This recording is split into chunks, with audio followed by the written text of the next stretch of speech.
Hello दोस्तों, स्वागत है हमारे YouTube channel exam 2.0 study channel पर। दोस्तों आज के इस वीडियो में हम लोग बात करने वाले हैं 12th के बाद नेवी कैसे ज्वाइन करें एज ए सेलर AASSR। आप लोग नेवी में कैसे जा सकते हैं, तो दोस्तों आपको मैं यहाँ पर डिटेल में एक्सप्लेन करने वाला हूँ। तो दोस्तों इस वीडियो को आप लोग बिल्कुल भी स्किप नहीं कीजिएगा और इसको अंत तक जरूर देखिएगा।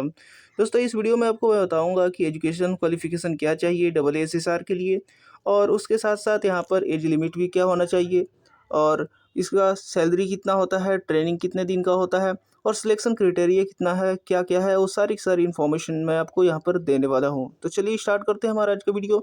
और दोस्तों नेवी AASSR वैकेंसीज़ के लिए एक साल में 2 बार एग्ज़ाम कंडक्ट कराती हैं। एक अगस्त बैच के लिए जून के महीने में फॉर्म आता है, और एक फरवरी बैच के लिए दिसंबर के महीने में फॉर्म यहाँ पर फिलअप किए जाते हैं।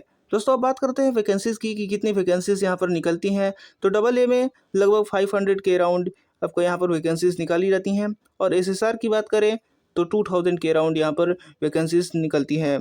उसके बाद हम बात करते हैं एजुकेशन क्वालिफ़िकेशन की। तो एजुकेशन क्वालिफ़िकेशन क्या रहनी चाहिए यहाँ पर, तो दोस्तों मैं आपको बता दूँ एजुकेशन क्वालिफ़िकेशन AASSR के लिए यहाँ पर अलग अलग है। तो दोस्तों AA के लिए यहाँ पर 10+2 क्वालिफाइड होना चाहिए, और 60% मार्क्स एग्रीगेट जो मैथ और फिजिक्स और उसके साथ साथ केमिस्ट्री हो या फिर बायो या फिर कंप्यूटर, ये ज़रूरी होना चाहिए। यहाँ पर फिजिक्स और मैथ कंपलसरी है दोस्तों, और केमिस्ट्री, बायो या फिर कंप्यूटर साइंस में से कोई एक होना चाहिए, और टोटल यहाँ पर 60% मार्क्स यहाँ पर एग्रीगेट होना चाहिए।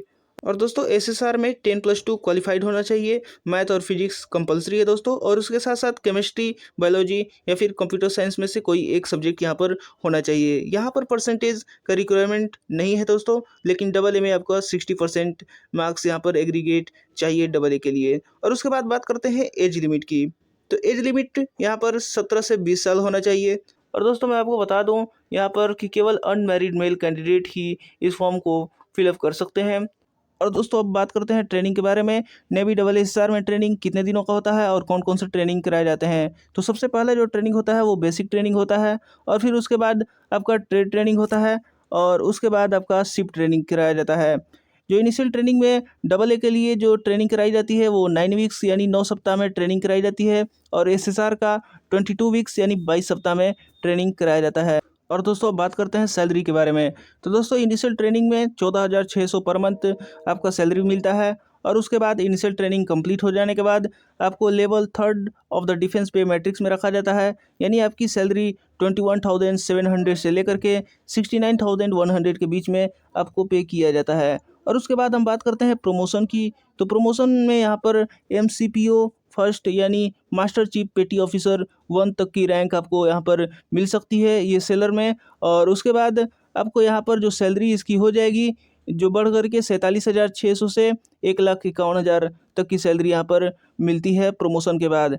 उसके बाद हम बात करते हैं कि क्या अपॉर्चुनिटी यहाँ पर होती है कमीशन ऑफिसर बनने के लिए।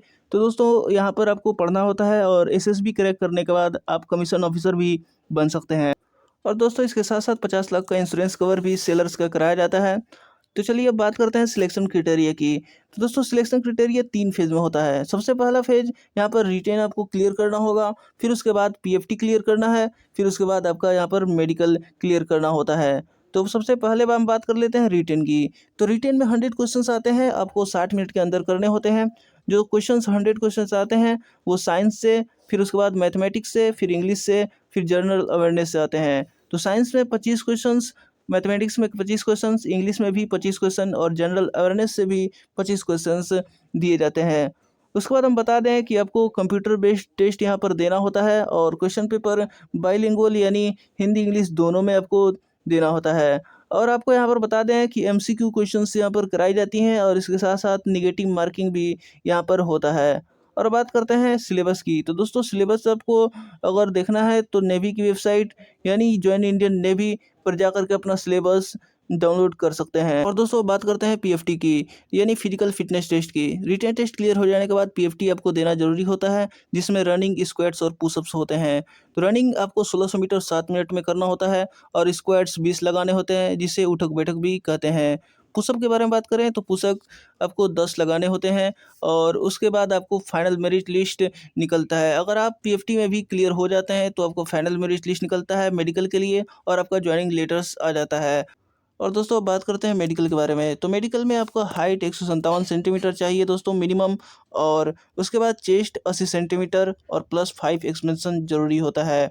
उसके बाद यहाँ पर वेट की अगर बात करें तो वेट, हाइट और एज के अकॉर्डिंग यहाँ पर मेजर किया जाता है। और दोस्तों मैं आपको बता दूं कि अगर मेडिकल से रिलेटेड और भी जानकारी जानना चाहते हैं और डिटेल में उसको जानकारी लेना चाहते हैं तो मेडिकल से रिलेटेड मैंने बहुत सारी वीडियोस बना रखी हैं दोस्तों अपने चैनल पर। आप जाकर के वहाँ पर देख सकते हैं, पूरी इन्फॉर्मेशन वहाँ पर आपको मिल जाएगी। मेरा एक्सपीरियंस भी वहाँ पर शेयर किया है, वो सारी की सारी इन्फॉर्मेशन मैं वहाँ पर दे दिया हूँ। आप जाकर के उसे देख सकते हैं। तो दोस्तों उम्मीद करता हूँ कि वीडियो आपको पसंद आई होगी, और अभी तक आपने इसको लाइक नहीं किया है तो इसको लाइक कर दें और खूब से खूब इसको शेयर कीजिए। और अगर आप इस चैनल पर नए आए हैं तो इस चैनल को जरूर सब्सक्राइब कर दीजिएगा और साथ में बेल आइकन बटन भी दबा दीजिएगा ताकि हमारा एक भी वीडियो आपसे मिस ना हो सके। तो मिलते हैं अगले वीडियोज़ में, तब तक के लिए जय हिंद।